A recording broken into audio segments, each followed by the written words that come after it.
Welcome back from the bridge as we head into the fall of the year here in the low country of South Carolina and around the country. I'm Rick Jones of FishBait Solutions and your host and captain. My good friend, the multi-talented Rick Chryst, longtime college sports executive, commissioner, attorney, and consultant, will be here to discuss all of the enormous changes in college athletics and the need to think differently about opportunities and solutions. We'll give you one man's opinion from the Soapbox and tell you about another terrific place to eat on the road with Rick. Let's get started. We're continuing our discussions of the 7 C's of pitching business. We've already talked about competency. We've talked about context. And last week we talked about challenge. Today we'll add the 4th C, creative. Rarely do your initial creative ideas that you pitch in a new business presentation, rarely do they ever get implemented. But it says how you think, and what you think will break through the clutter and get the attention of the consumer. We could spend literally days talking about the creative process, but it always begins with the brand strategy and then the sponsorship strategy to complement and amplify the brand strategy. Strategy involves whom does the brand want to talk to? What does it want to say? And where and when does it want to say it? The how is the creative. And that's the part I really like. I've always been an instinctive marketer. It's just in my DNA. Our agency has always led with bigger creative ideas, and we hope to continue to do so. Recently, we partnered with Luke Combs, Sony Music, the Southeastern Conference, the SEC Network, and ESPN to make the new Luke Combs song, South on You, the soundtrack of SEC football. This was a big creative idea.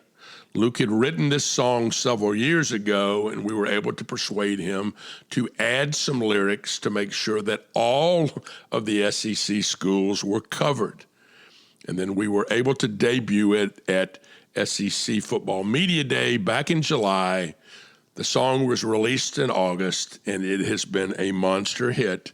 And anytime now that you see the SEC on ESPN, they are playing that soundtrack.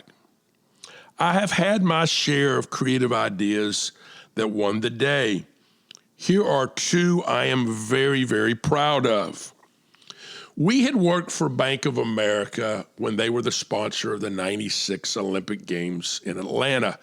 They were both a USOC sponsor and a game sponsor. In fact, they were the financial partner that underwrote most of the things that the games were able to do in Atlanta. And they used this when they were building the transition between being called NC&B Bank to being called Nations Bank. And Nations Bank was a leading sponsor of the Olympic Games in Atlanta in '96.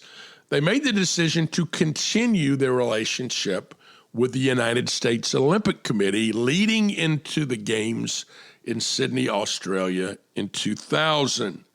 Now, they didn't have any rights because they didn't have any business in Australia, but they wanted to remain a sponsor of the USOC. And during this period of time, Nations Bank bought a bank in California called Bank of America. And they decided that the Bank of America name was more valuable than the name Nations Bank. And so they were in the process of converting not only their acquisition of Bank of America, but other retail banks like Boatman's in St. Louis and Barnett and others to the Bank of America umbrella. Well, we did some research, and we found that consumers, American consumers of this era, remember this is about 1997, that consumers wanted to go to Australia more than any other destination. But we also showed that nearly 97% of Americans would never go to Australia. This was the era of Shrimp on the Barbie, Paul Hogan, all sorts of, Foster's, it's Australian for beer, all kinds of things during that era. And so we proposed to Bank of America that they sponsor a tour that would travel around the country to the various banks that were now being repositioned as Bank of America. We called the tour the Down Under Tour, and it was a traveling Australian theme park. The shape of the tents, all the interactives were in the shape of the Sydney Opera House. And so it had that iconic look that you get in the Sydney Harbor. And we had all kinds of stuff, Aboriginal art, Aboriginal artists. We had a theme ride where you rode a wild roller coaster ride. We had a opening film that the Sydney Symphony Orchestra recorded a special song for us that we showed images of Australia, had a climbing rock for Ayers Rock, had all kinds of interesting things. But the smartest thing we did was all of our brand ambassadors were actually young Australians. We got them from the Australian Tourist Board, and they spoke the language. We made the tour debut on the Today Show at 30 Rock, where we closed the street and had the interactive there, and then traveled it to 66 locations around the country leading up to the Sydney Games. I'm very proud of that. It really helped Bank of America utilize their sponsorship of the USOC, promote the games in Sydney, Australia, and promote the transition from Nations Bank to Bank of America. I'm also very proud of Walmart's sponsorship of the World War II Memorial. We were trying to build a memorial on the mall in Washington, D.C. My bosses were Fred Smith of FedEx and Senator Bob Dole. Senator Dole had served in the military in the Second World War. In fact, had been injured and had a injury that stayed with him the rest of his life. Senator Dole's still alive today. He has a disabled right hand and right arm, so he always shakes hands with you with his left hand. And Senator Dole said, we ought to build a monument to this generation before we're all gone. And he was correct. And so we set out to build the World War II Memorial in Washington, D.C. Well, we were able to get Walmart to be a big, big sponsor of that. In that era, Walmart was promoting their greeters. They would have senior citizen greeters that would meet you when you came through the doors at Walmart to say, how can I help you? Well, those senior citizens had once fought in the Second World War. And so we ran an ad campaign called It's Time to Say Thank You, where we showed the greeter in either his or her World War II uniform morphing into their Walmart uniform. Walmart was able to raise about $23 million for the World War II Memorial with jars at checkout lanes over 8 weeks. That'll tell you the power of Walmart. I'm very, very, very proud of that creative idea. And then there are 2 more that I actually stole. I looked at one idea and stole it to create another.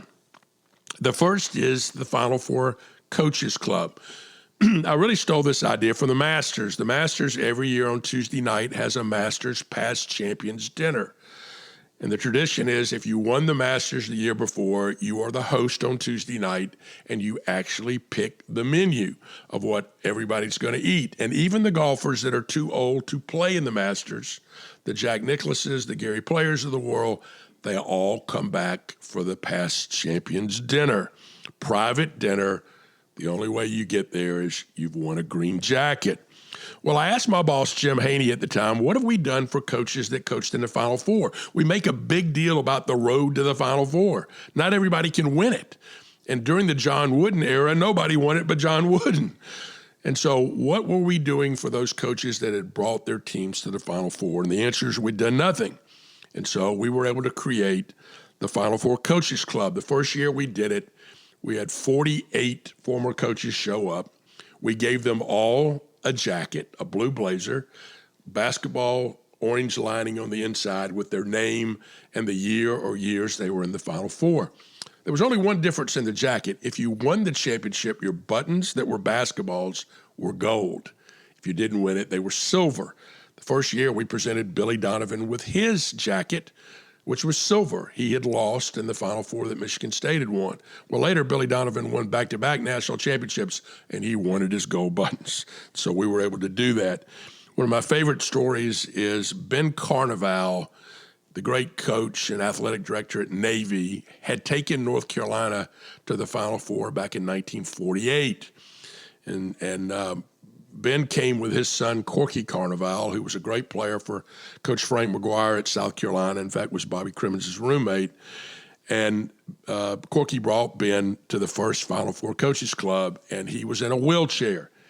Several months later, Ben Carneval died, and they buried him in his Final Four Coaches Club jacket. It's a big idea that continues today. It is a private lunch for those that have taken a team to the Final Four each Saturday right before the semifinals at the men's basketball championships. The second idea I stole, I went to Lillehammer, Norway, about 15 months before the Lillehammer games in 1994. And I saw that they were doing a daily T-shirt auction. They were counting down the days to the games, and they had done, $500, $499, $498. I said, I'm stealing that idea. Brought it back to the Atlanta games. My client, Hanes, made T-shirts, and they made Olympic logoed T-shirts, and we created the Hanes T-shirt auction. So we started with day 500, and we did them every day at a major shopping mall in Atlanta called Lenox Square. We built a themed area in the concourse of the mall where each day we had a celebrity auctioneer auction off a specific day from day 500 right on down to day 1. And 100% of the money that we raised from that auction went to buy tickets for underprivileged children through Boys and Girls Clubs of Atlanta. And so we were able to take this T-shirt auction, raise a lot of money, and provide tickets to children that would have not been able to see Olympic events had it not been for what we did. I'm very, very proud of that. My staff actually bought me a shirt, day 400, that I own, that hangs in my office at home, that they gave me before I moved and relocated to London. And so it's a really important reminder of a great creative idea. For me, the creative part is the best part, but again, it's only one of 7 critical parts. We'll come back next week with the 5th C, and that C is collaboration. My guest angler today is Rick Chryst, a guy who's done so many things in college sports. He's the son of a coach, a graduate of Notre Dame where he played baseball, an assistant SID at Navy, got a law degree from Duke, worked at the Southwest Conference, was an associate AD at the ACC, was the commissioner of the Mid-American Conference, and is now an attorney and consultant. Whew. A guy with a lot of experience and a lot of ideas of how to solve some of the current issues in college sports. Let's welcome my pal, Rick Chryst, to the bridge.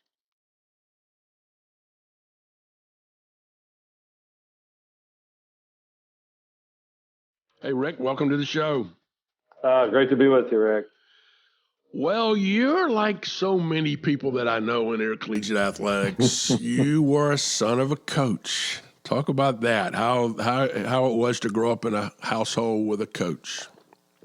It was great. It was great. I'm the oldest of 5, and without a doubt, like the most the harshest words any of us could hear from him was, "You're just not coachable."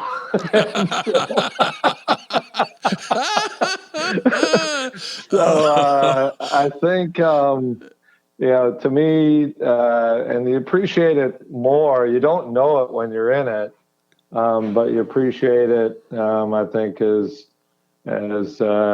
life moves on. just the ability to experience teaching and all the coaches that you have. And so I think we look back, and you only know what you know, but we had a great childhood in Madison, Wisconsin, and it's sort of motivating. The family is branched out, but we all sort of intersect both sports and education in ways I think that are authentic to how we were raised. Well, you were a baseball player, and you had a chance to go to Notre Dame and play baseball. Talk a little bit about that experience. It was transformative for me. I grew up in Madison, but was sort of, it was mid to late 70s, and I was sort of itching to see a little bit more of the world, I think. And so I didn't look at a ton of schools, but was fortunate to get into Notre Dame and actually walked on there.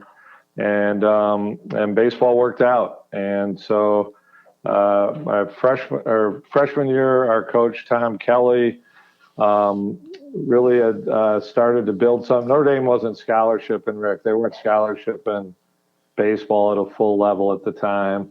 It was really football. Digger was starting to get it going in basketball, but the rest of the department was on training wheels. And so had a chance to sort of grow with the program. Then Larry Gallo, my last 3 years, Larry, after coaching, I got a few coaches into administration. I will tell you that. So I got Larry Gallo has had a very successful administrative career. Joel Maturi, my high school basketball coach and dean of students, longtime AD at University of Denver, Miami of Ohio, and then at Minnesota. So Larry is now at the University of North Carolina, and he's tremendous. I worked sports info while I was playing baseball, and Notre Dame is a special place, and I was lucky enough to have 4 great years there. And still stay connected with a lot of guys, as you know. Exactly. I mean, a lot of Domers, a lot of family. Can't give it up.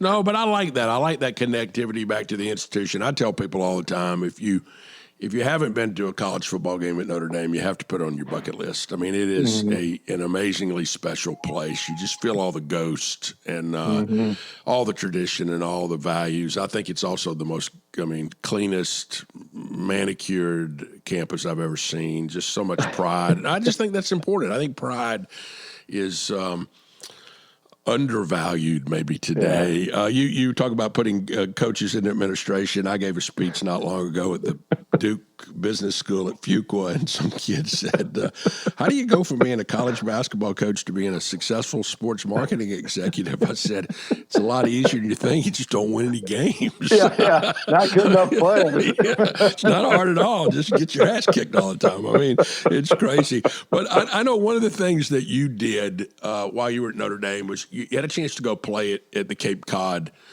League. I want to talk about that a little bit. My mom, I grew up, Rick, my mom was a huge baseball fan. I mean, loved baseball in every aspect. And towards the end of her life, I took her one summer and we spent 3 weeks in Cape Cod and just went to baseball games every day. It's that is just one of the, again, if you haven't done that as a sports fan, that is a uniquely American institution where college baseball players play for these little bitty towns throughout the Cape. Talk a little bit about that.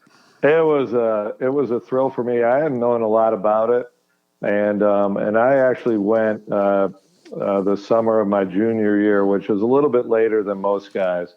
And at the time, there were 2 big summer leagues, the Cape, and then the West Coast guys. A lot of them played in Alaska, and you had like midnight games out there, and they all worked on the pipeline, which I think amounted to making sure the oil was still moving through the through the tube. So the Cape was different. You lived with a family.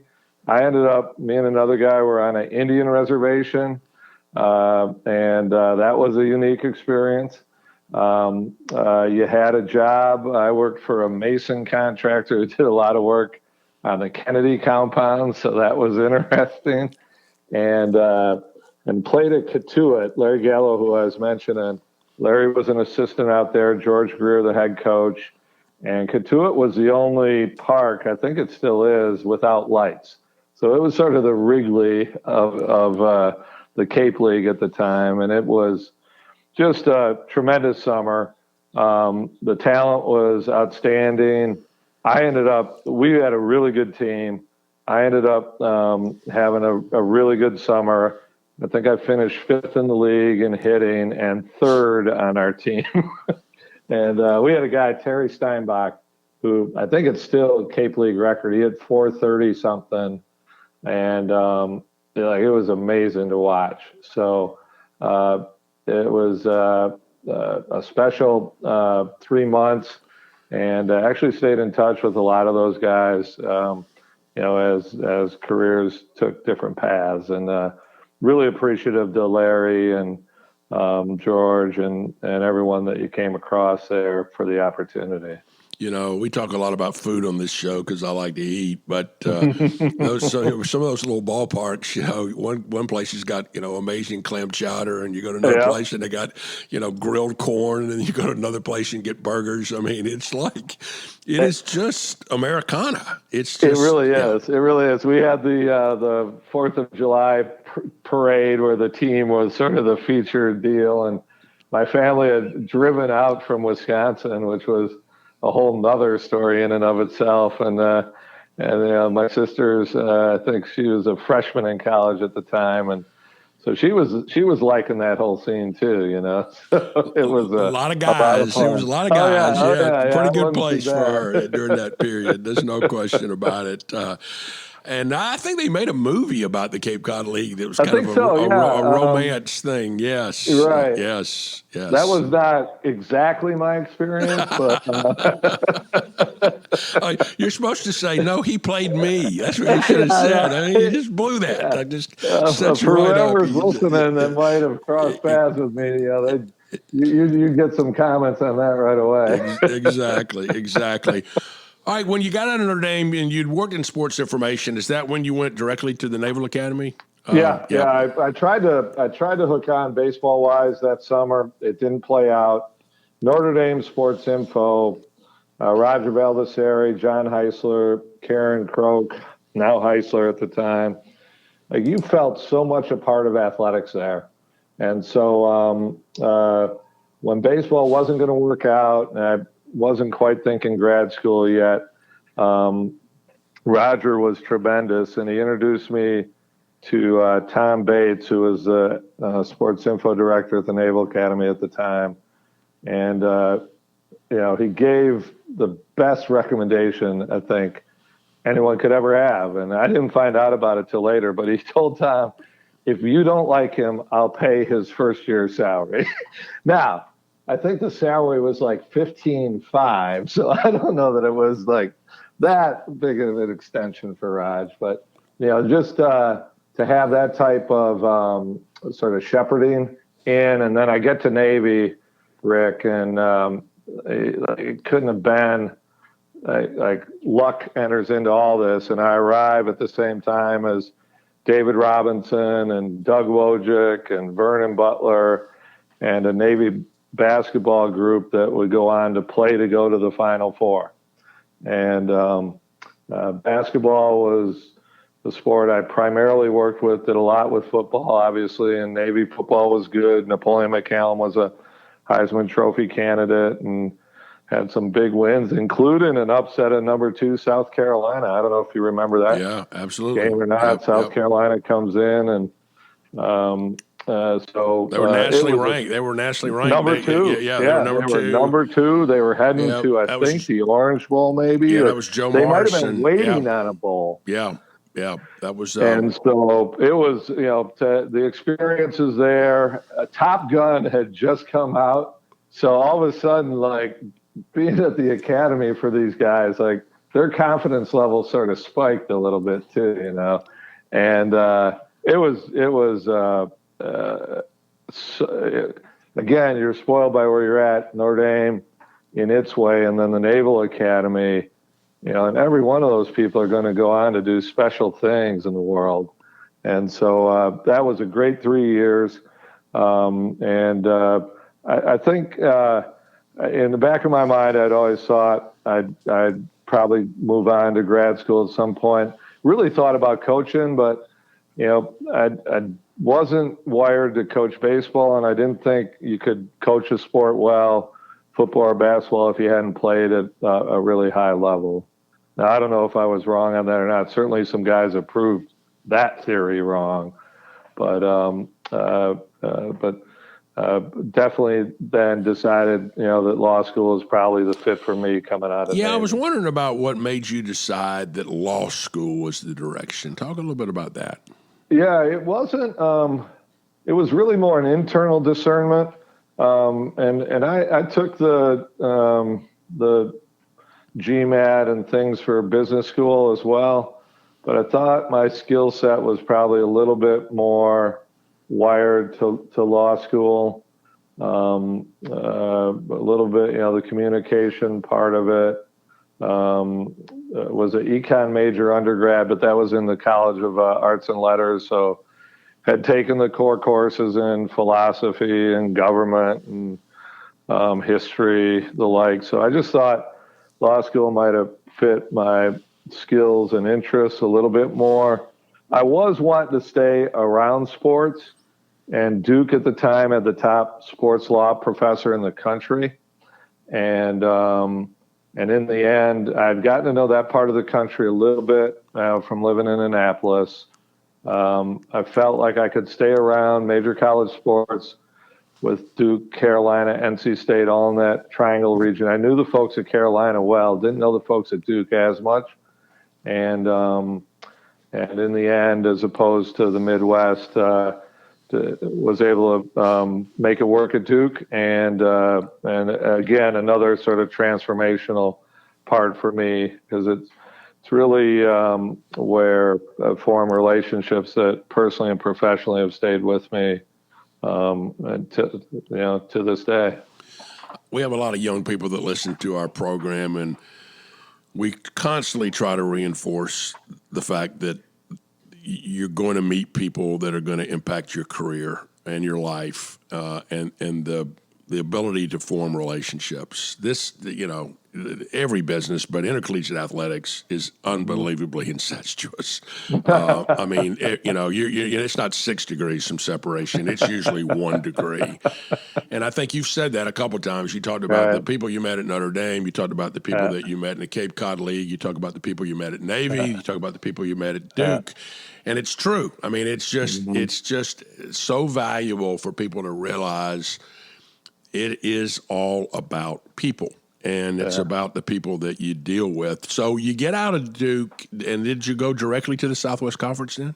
I did. Yep. I spent my first year summer, I interned at the SWC. For those young people, a little research project. The Southwest Conference used to be one of the power conferences. 8 schools in Texas and the University of Arkansas.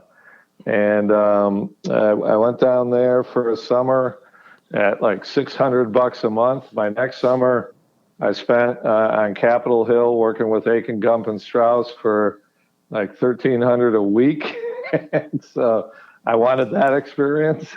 And come third year, I had a couple routes. I was lucky. School had gone well. So I was offered a federal clerkship on the 7th Circuit Court, which would have been a prestigious appointment, probably would have taken me into academia.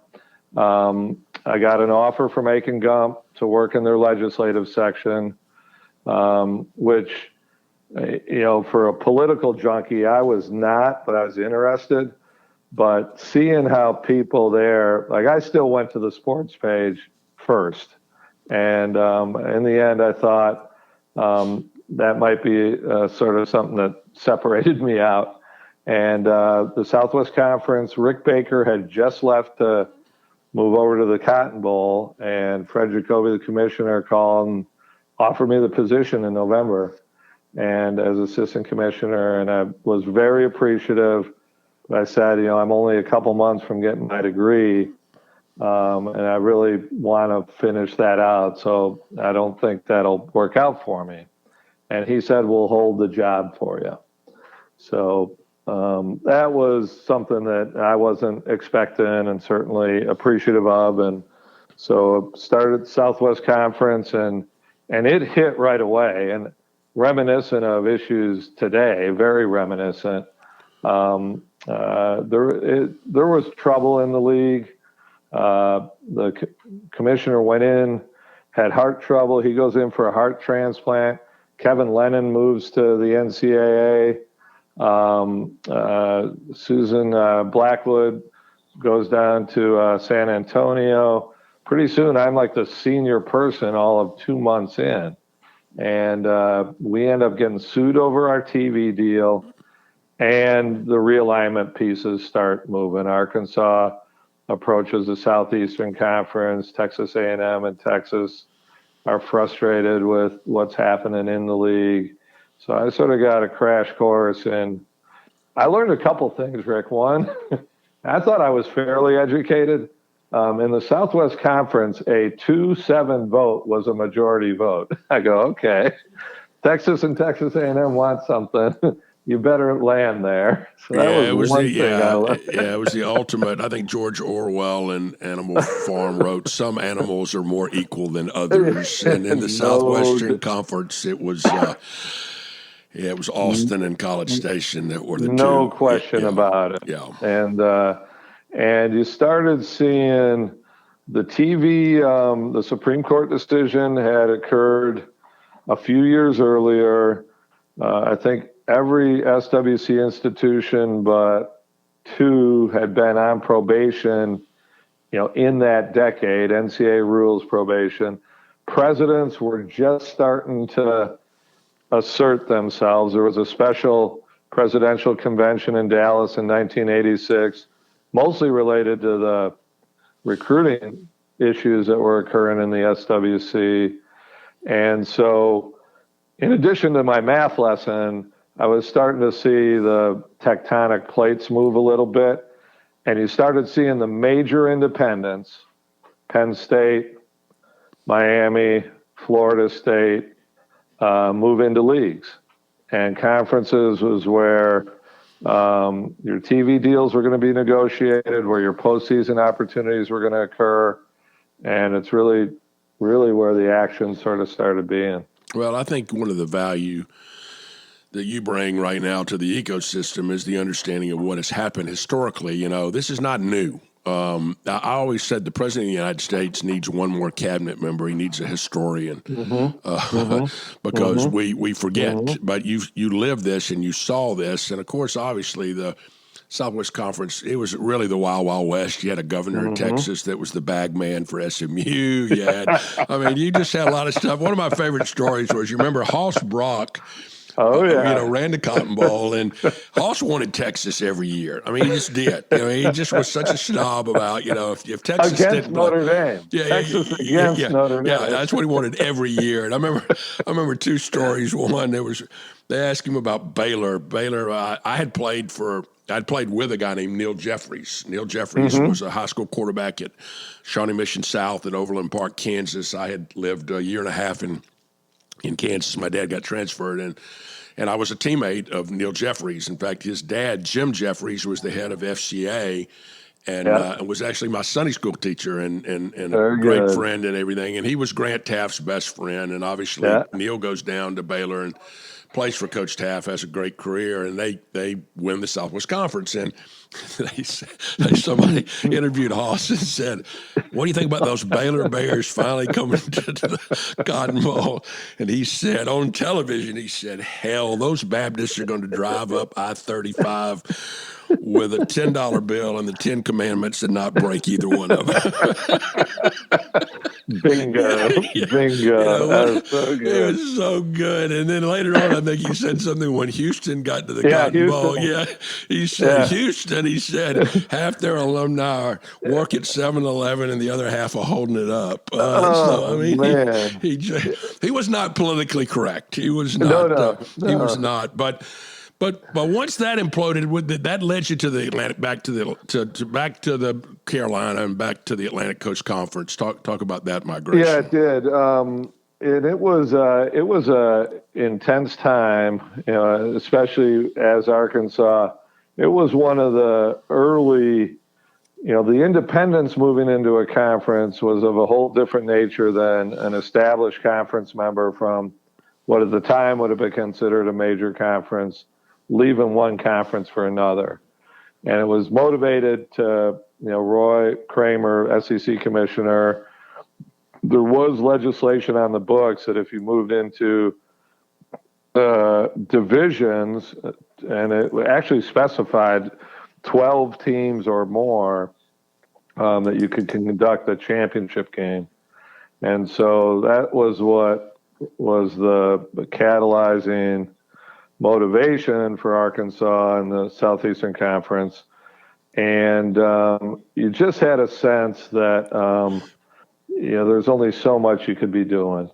And so I started, I think, feeling like it was time for a change. Had actually talked to the folks in San Antonio, and David Robinson, I had stayed up with, and David was down in San Antonio. And the Alamo Bowl, or the leadership in the sports community down there was going to start a bowl game. And so Raycom, who you know well, and who our rights were with in the Southwest Conference, approached me about potentially running that game. And at the same time, John LeCrone left the ACC to become commissioner of the Midwestern Collegiate Conference, now the Horizon League. And so Gene Corrigan, who had been the AD at Notre Dame, and here's sort of where you get back to the relationships. And when you're playing, you really don't know the AD. You sort of know him, but like your coach is your world. But Commissioner Corrigan had been the AD at Notre Dame when I was playing there. I had sort of maintained a relationship when I was in law school. And through Tom Mickle, who became a dear friend, when John LeCrone left, Tom called up and said, hey, we may have a spot here. Said I was sort of far down the road in San Antonio. He goes, let me get back to you. And so Corrigan called the next day, and San Antonio hadn't offered. And he goes, what would it take to get you up to Greensboro? I said, just tell me when to start. And so those 7 years in Greensboro to me, Florida State had just joined the ACC. The staff was great. Gene was doing so much nationally.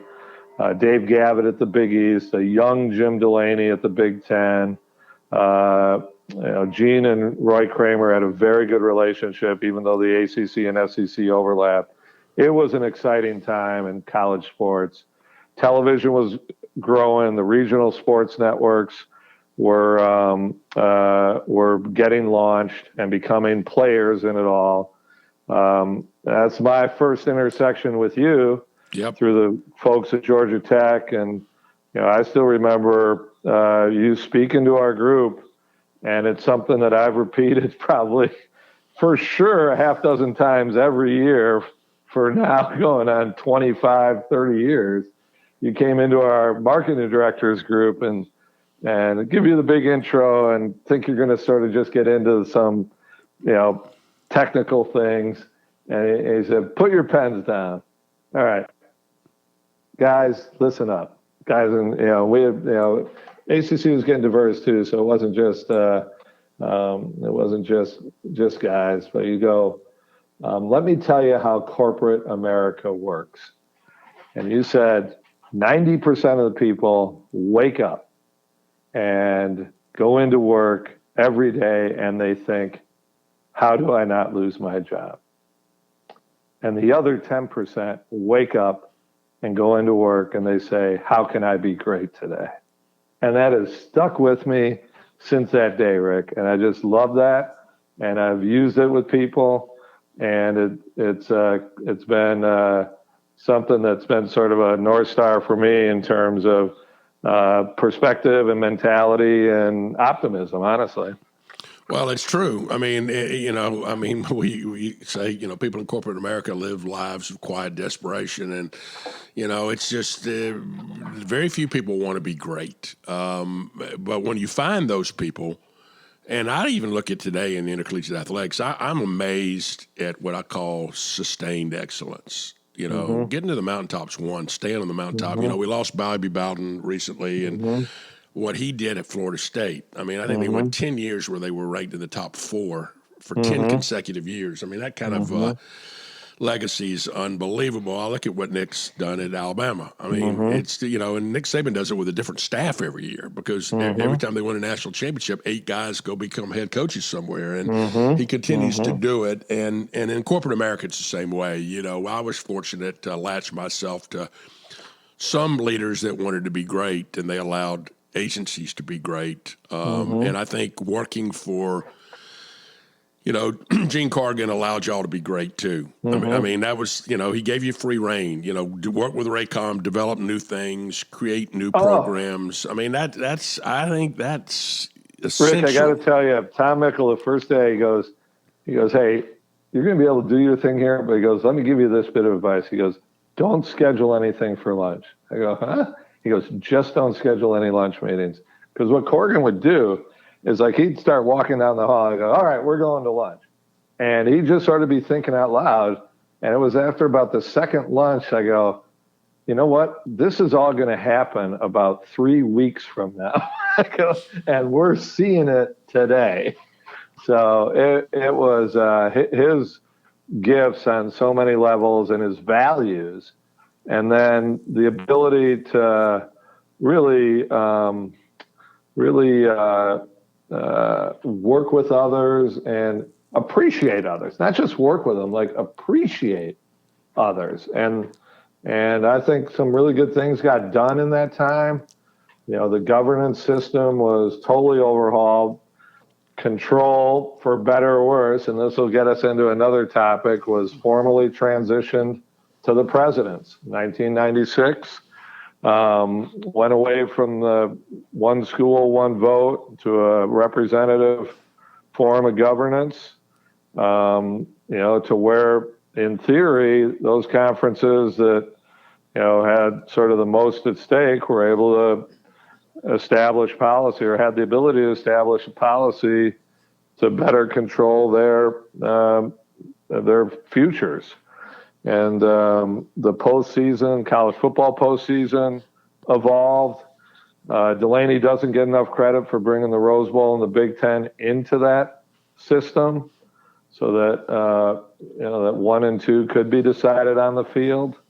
At the same time that the top end was getting sorted out, significantly more opportunities, bowl opportunities were being developed for other for the programs that weren't playing for national titles. College hoops was in a good place, and women's sports were really growing. And the regional sports networks, I thought, had a lot to do with that.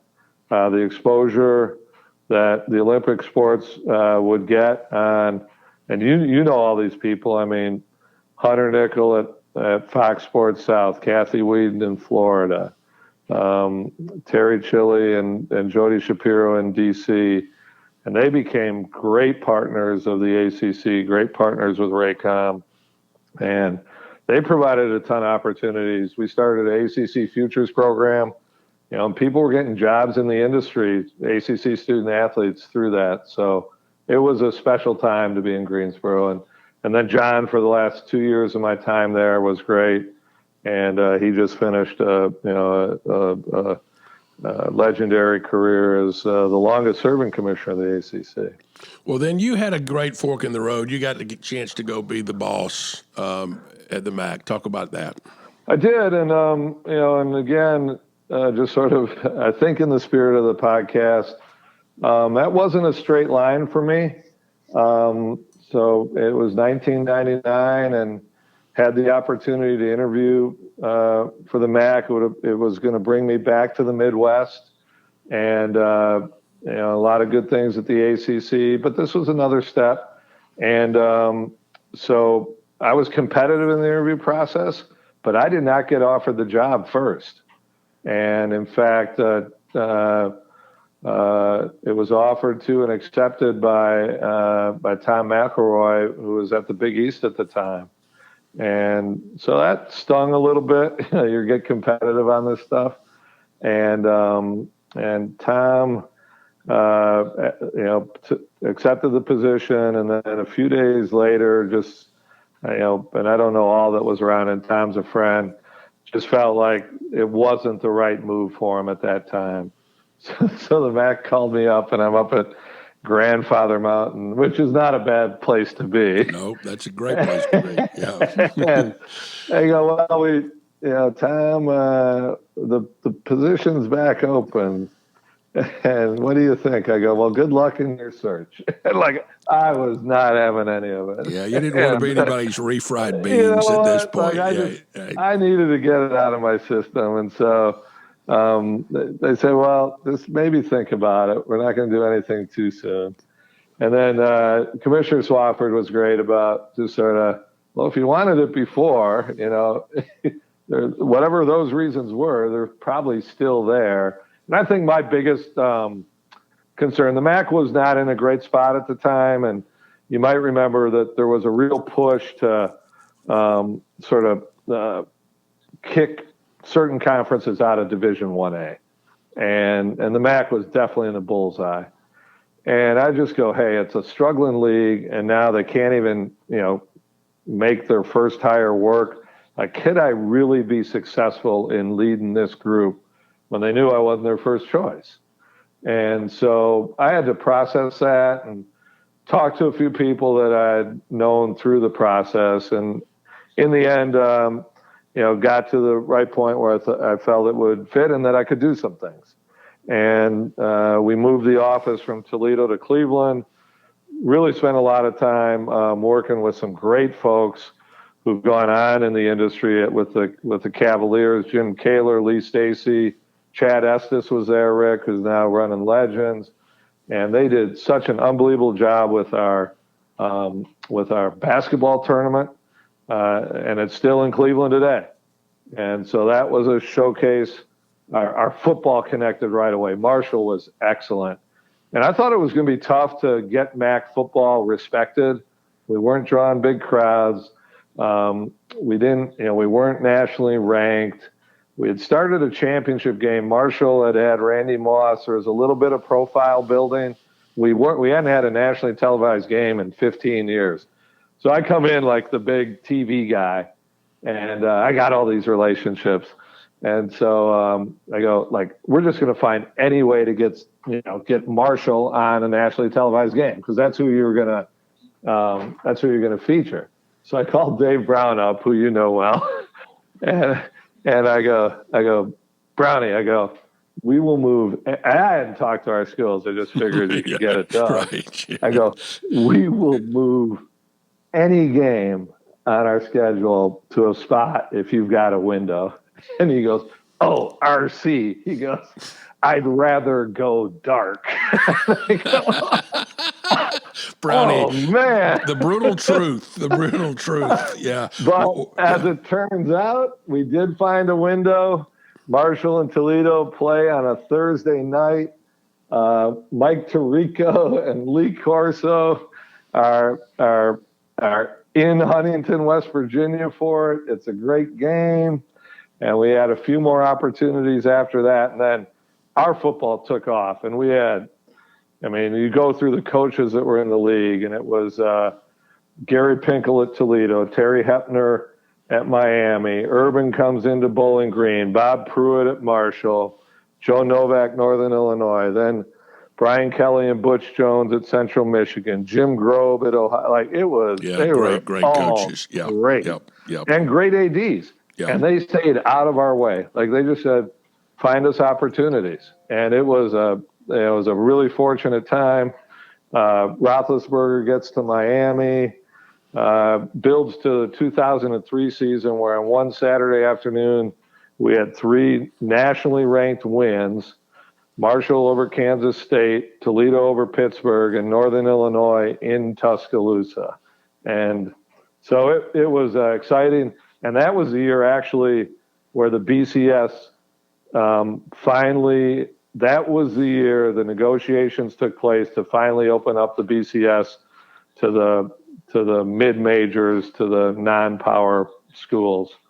And the MAC was a big part of that. And that, in time, led to Northern Illinois playing in an Orange Bowl, Western Michigan playing in a Cotton Bowl, and Boise, double overtime, Statue of Liberty win over Oklahoma. All that happened in the 2003 season. Well, this episode will run a little later than when we record it, so some things may have changed between now and the time that it airs. But I am hopeful that the hurt feelings about Texas and Oklahoma coming to the SEC and the alliance between the three conferences is not going to necessarily kill the talk of the expansion. And I don't think anything's broken right now in the 4-team playoff, to be honest with you. I mean, I'm not sure there are 12 teams or even 8 teams that can win a national championship. Right. But in America, we like the opportunity. And I love the idea of a MAC school or a Sun Belt school or certainly an American Athletic Conference school at least having the shot. What makes March Madness so great is Thursday and Friday, the first weekend where David just slays Goliath. And will it happen in college football? It's a different game, probably not. But there's just something uniquely American about, hey, everybody gets a shot. And I know Rob Temple, who's our CEO, he did the original architecture that said, let's have an 8-9 play-in, Right. which I think this past year would have been Coastal Carolina and Liberty. Well, they ended up playing in the Cure Bowl in one of the great games ever. Now, the winner of that would have had the chance to go to Tuscaloosa and probably get killed, but who cares? I mean, I just do think, you think about MAC schools, and there's great football played in the MAC, competitive football. And once in a lifetime, somebody comes along that just puts it together, and you say, they may not win a national championship, but they deserve to be in the consideration, I think. And if I can jump in on that, Rick, because you're really close to it. I do think you raise.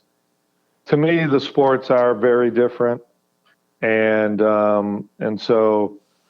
At least in the time when I was at the MAC and even at the ACC a little bit prior, people play football. A lot of basketball programs, like their goal is a Final Four, right?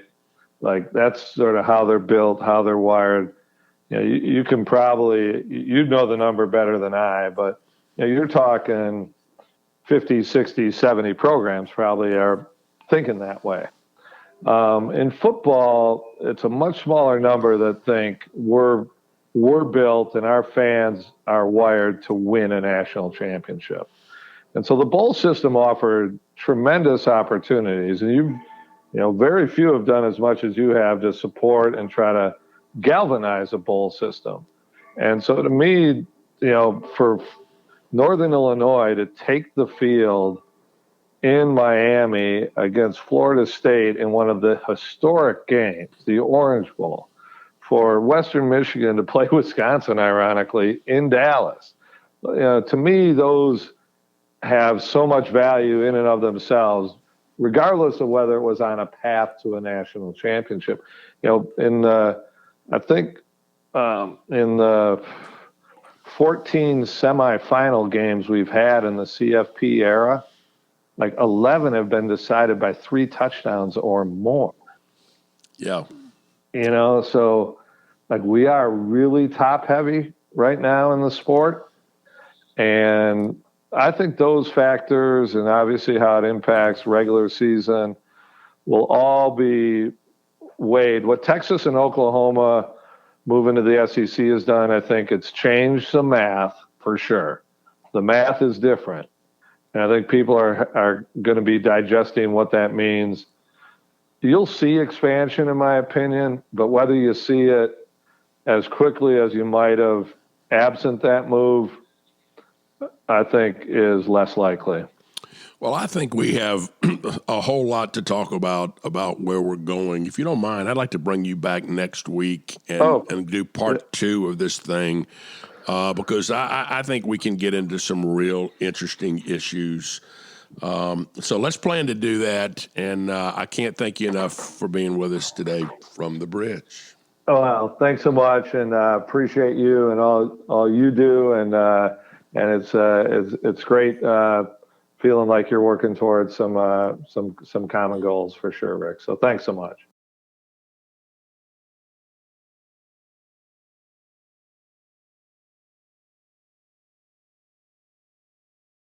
Let's jump back up on the old soapbox.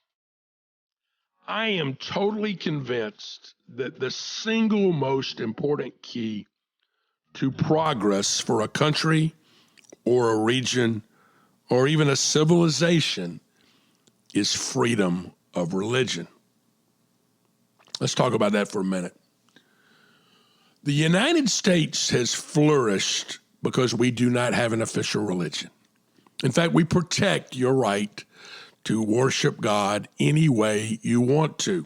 And if you look at the original 13 colonies, they had numerous religions that settled this country. You had Quakers in one state, you had Puritans in another state, you had Calvinists in another state. Our colony, South Carolina, was not a religious colony. If there was a religion, it was money. This was a for-profit colony. And so in South Carolina, you have the oldest Baptist church. You have the oldest French Huguenot church. You have the second oldest Jewish synagogue. You have all sorts of religions in South Carolina because they were all welcomed here to help make money. Now let's compare that with the Middle East. I heard something interesting a few days ago. People have forgotten of the art, architecture, wisdom, and economic vitality of the Arab world during the Ottoman Empire. In fact, the Arabs invented the first vaccine. They took a small piece of smallpox and put it on a sore place on you where you would get a little bit of smallpox to keep you from dying from smallpox. Brilliant. The Arabs did this in the 1700s. The Arab Empire was all about progress. And then the Ottomans backed the wrong horse during the First World War. They backed the Germans. And when the Germans lost, we took over the Middle East. We colonized the Middle East, either the French or the British, to tragic consequences. And what has happened in the Middle East since then? No progress. Why? Every country has only one religion. In fact, Muslim countries only have one form of Muslim. We have seen the fall of Afghanistan. We spent 20 years and thousands of American lives and billions, let me repeat myself, billions of our money to try to bring democracy to a country in Afghanistan. It's now been overrun and taken back over by the Taliban, who does not allow freedom of religion. In fact, you either believe what they believe or they cut off your head. No progress. Look around the world at the countries that do not flourish, and you'll find countries that have one forced religion. Freedom of religion is the key to progress, and that's my view from the soapbox.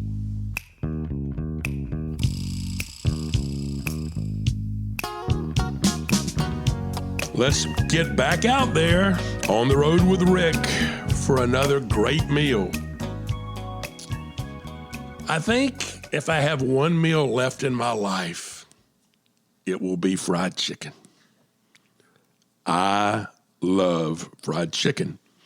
And you know from listening to this show that I'm not much on chain restaurants, but there is this terrific little chain with 10 locations in the Dallas-Fort Worth Metroplex called Babe's Chicken Dinner House. The original was started in 1993 in the small town of Roanoke, Texas, by Paul and Mary Beth Vineyard. Mary Beth's nickname was Babe, and they still use her fried chicken recipe. They now have 10 locations, but I still like the original one. They serve a very limited but great menu. You have a choice of either fried chicken tenders, or chicken fried steak, plus green salad with ranch dressing, cream corn, mashed potatoes with cream gravy, and homemade biscuits. Man, is it good. This is my kind of place, On the Road with Rick. Next time you're in Dallas, find your way to one of the Babes Chicken Dinner House restaurants.